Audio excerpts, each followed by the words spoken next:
And since I was interested in, I chose the religious aspect of it versus labor migration. There are other ways of the forms of connections. So I looked, just because of time and scope, I limited it to students going from Tajikistan, Uzbekistan, and Kyrgyzstan. And since the early 90s, there have been thousands of students who have studied abroad, who have gone abroad to study Islam at various kinds of formal institutions, ranging from more famous ones like Al-Azhar University in Cairo, Egypt, to smaller, unknown, lesser-known madrasas in other countries. I found that among these thousands of students, there were 5 main countries that they went to: Egypt, Turkey, Iran, Saudi Arabia, and Pakistan. But there were also students going to Syria, Yemen, Malaysia in much smaller numbers, and other countries. Part of my research included going to Turkey and Egypt to interview students and look at the institutions they were going to there, as well as going to the 3 countries in Central Asia to look at not only interview former students, but also the institutions that were either sending them, in cases of some countries like Kyrgyzstan, but also to look at the government policies towards religion and how students who returned were reintegrated into society. So some of the findings from that study include that the reasons that people went abroad to study Islam were really varied. They went for economic reasons. If they didn't see opportunities for employment. They went for general educational reasons, where there were fellowships, stipends available, mostly from abroad, to fund their living expenses and their studying and travel, especially if you go to Egypt from Kuwait, a foundation based in Kuwait. I wasn't aware that, from talking to people, that there were any particular strings attached to a lot of these programs. So they went sometimes as a stepping stone to get an education abroad and then go further to other countries, maybe to Europe or the US or elsewhere. They were not going primarily because they had extremist, militant sympathies or ambitions. They were going for a wide range of economic and educational reasons. That's not to say that some did not end up joining militant movements, but for the most part that wasn't the case. And it made sense because of studies that looked at why people study Islam. If you want to join a jihadist movement, you don't go to Al-Azhar for 11 years and study jurisprudence and other topics in Islam. So you go to a camp in a unstable country or region that has protracted conflict. So students who return, and despite claims, a lot of official claims by the heads of security units or other government officials that study abroad was radicalizing or turning students into terrorists, that was not the case either, unless they happened to fall into a militant jihadist network in a country where they were studying, which would have been a minority and not a higher percentage than people who went abroad anywhere else or remained in their own countries.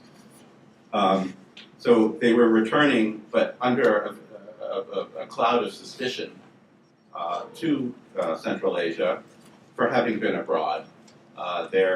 if they got a degree, and many didn't, many just studied Arabic, if it was in an Arabic-speaking country or not, or some religious, some aspects of Islam, but their degrees, if they got them, were not recognized. So that meant that in many, by the ministries of education, that meant that they were less employable, and many would then turn around and travel abroad elsewhere, perhaps to Russia to work and join the migrant labor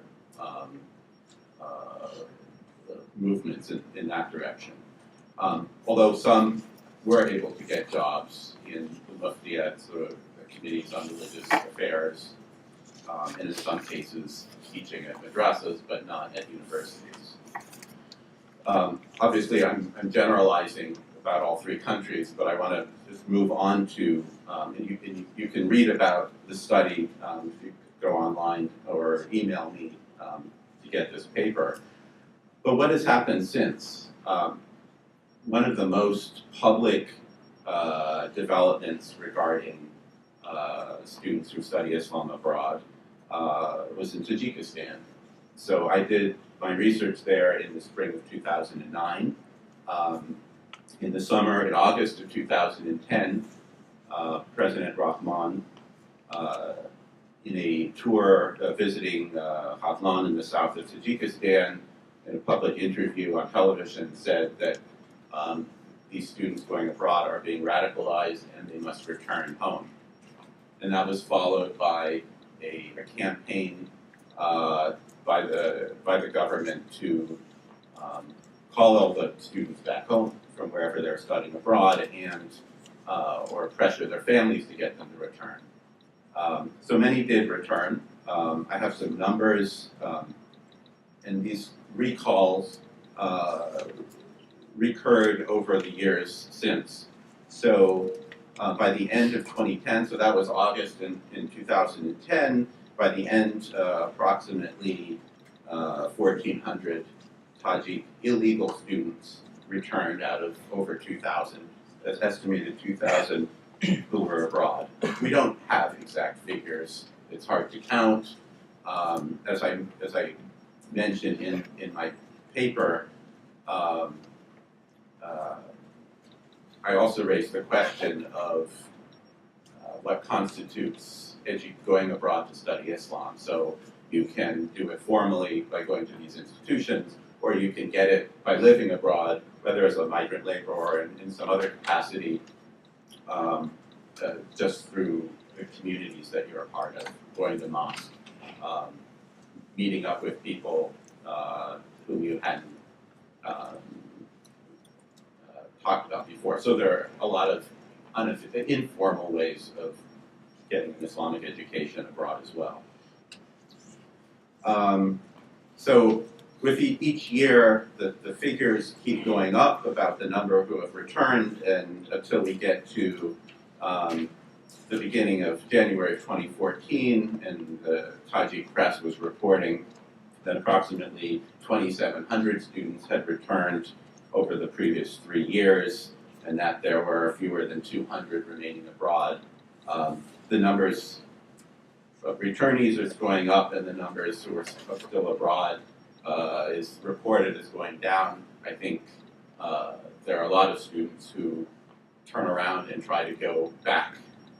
If they come back and there aren't resources for them in their home country, some will try to return to study. Al-Azhar, just note that Al-Azhar University, when they got heard that of this public call, they were offended by being labeled as an institution that was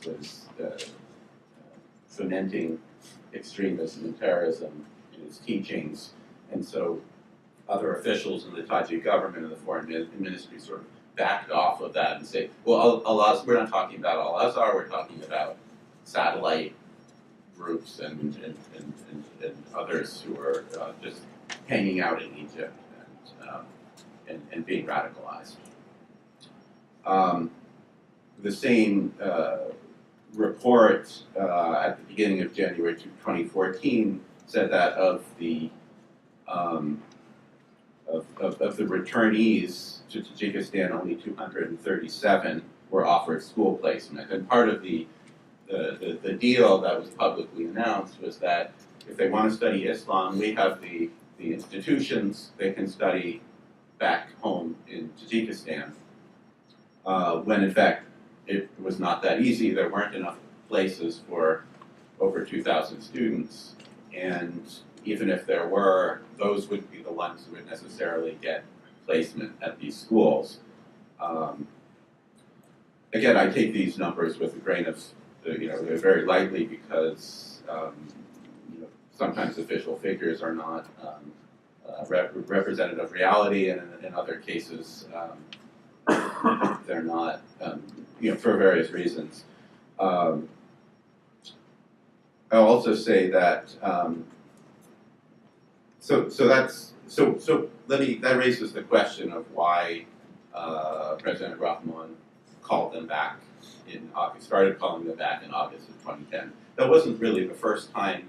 About 700 students had returned from Pakistan following a call previously, a few years before that. I think this was perhaps the most general call, all students abroad, not just those in Pakistan or a particular country. We don't know exactly why, but it's quite possible that it was connected in August of 2010 to what had been going on next across the border in Kyrgyzstan. Kiev was overthrown. There was a lot of violence, interethnic violence in the south of Kyrgyzstan just 2 months earlier.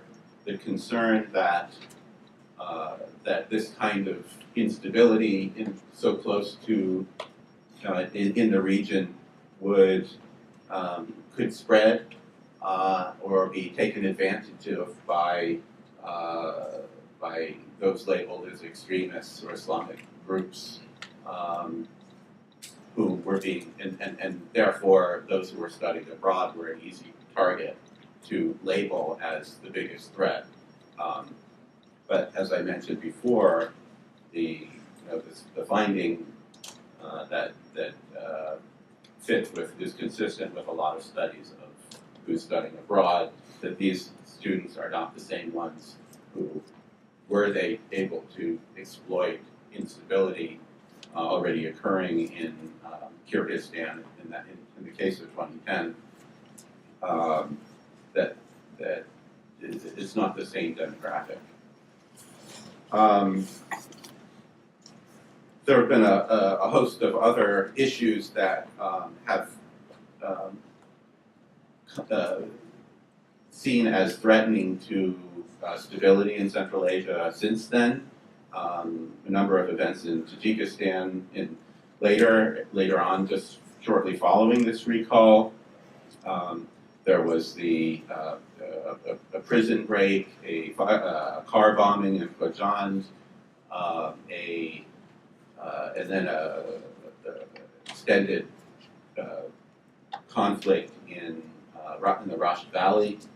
2 years later, there was this conflict in Farouk. I won't go into those. I don't see a direct connection, but I think the combination of some of these internal tensions and instability, as well as what's going on more broadly in the region, the Arab Spring starting at the beginning of 2011, initially seeming to be a mostly secular or the secular set of revolts turned into, in a number of countries, had an Islamist turn to them. From the perspective of the governments in Central Asia, this was likely to raise alarm bells for them. Even though it was far away, there is a lot of evidence of, at least in Uzbekistan and Tajikistan, of the governments mobilizing and trying to mobilize youth, targeting youth with certain kinds of propaganda through the use of the youth organization Kamalot, organizing conferences, making sure that youth are not going to do the same thing in Uzbekistan, as we saw in Egypt, etc.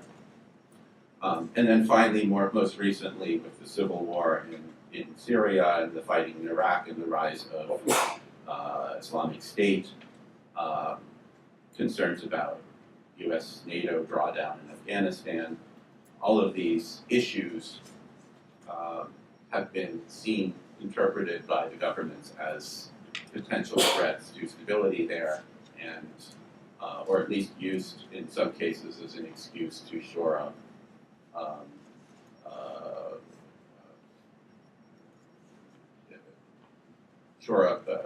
control at home over domestic constituencies so that it doesn't get out of hand there. All of those are sort of the broader events that were going on and taken into consideration in the region. I didn't mention what's going on in Ukraine either, which has nothing to do with Russia's rise, nothing to do with religion. And actually, I would argue that a lot of these events don't. But they became a useful way to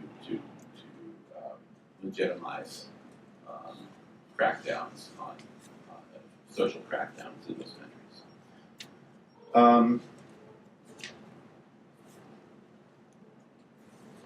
Just quickly, we have the least data on Uzbekistan in terms of, I've already talked about Tajikistan, in terms of the numbers. Again, as I've said, people have periodically left Uzbekistan to study since the 90s, probably initially in smaller numbers than in Tajikistan, because initially the civil war in Tajikistan was a catalyst for a lot of people to leave and find other opportunities abroad. I think one of the issues that is important to look at for those from Uzbekistan, and it's not to go abroad to study Islam, but it's the out-migration of labor migrants, especially to Russia, but also increasingly to Kazakhstan, in numbers that in the last few years have forced the government to acknowledge publicly that labor migration is actually an issue. It raised this with the Russian government in ways that previously only the Kyrgyz and Tajik governments did. So in terms of how migrants are being treated in Russia, what kinds of rights they have, and then issues of Russian leverage over threats to return labor migrants back to Central Asia. The reason why I'm talking about labor migration because it really overlaps with it really overlaps with the issue of going abroad to study Islam, just leaving the region because of lack of economic opportunities primarily.